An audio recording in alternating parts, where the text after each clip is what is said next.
सविस्तर बातमी पाहूयात। खोपोलीतील मंगेश काळोखे हत्याकांड प्रकरणी आतापर्यंत 9 आरोपी निष्पन्न झाले असून त्यांना रायगड पोलिसांनी अटक केलेली आहे।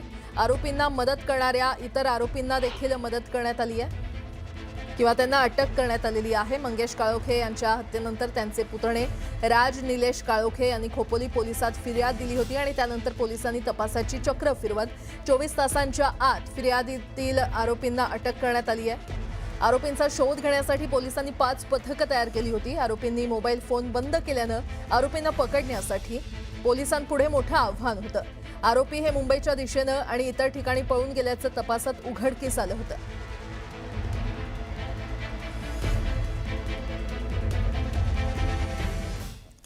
आणि आता पुढची बातमी। रायगड जिल्ह्यातील खोपोलीमध्ये शिंदेंच्या शिवसेनेचे निष्ठावान कार्यकर्ते मंगेश काळोखे यांची ज्या निर्घृणपणे हत्या करण्यात आली त्या घटनेचा अंगावर शहारे आणणारा सीसीटीव्ही व्हिडिओ आता समोर आलाय।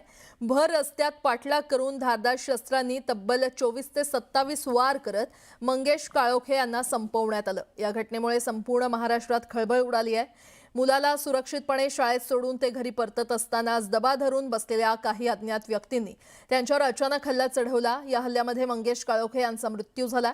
आता या घटनेचा सीसीटीव्ही फुटेज समोर आलाय।